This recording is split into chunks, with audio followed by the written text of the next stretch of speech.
Hey guys, just want to let you know I was on a conference call this weekend with some mortgage lenders about what the current status is of the industry. And I want to just bring it to your attention real quick. Number one is when we're talking about the pre-employment confirmations that they're doing, right? They do an employment verification at the beginning of an application.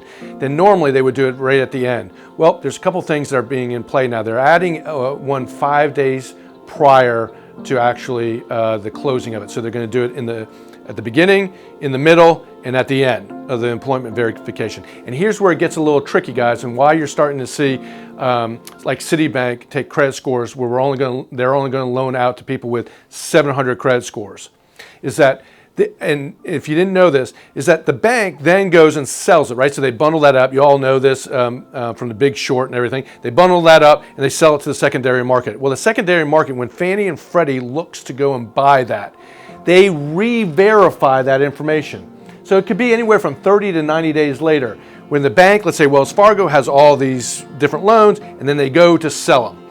Fannie and Freddie then look and say, okay, did they meet all these criteria?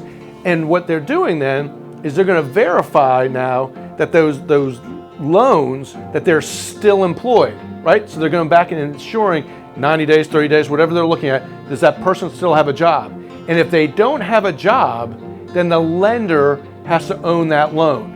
And this is where you're going to start to see a crunch in the amount of money that's being able to be loaned out, because these banks are going to have to absorb what normally Fannie and Freddie were as people are cycling through this unemployment thing that we're going through right now. And it can make it very challenging for buyers who normally would be able to qualify to actually get the money to close, or it might extend it. So you need to look at due diligence periods, because you might have loans that might go from 30 days to 45 to 60 days now in order to recoup those kinds of cash flow issues that the lenders are going to be experiencing.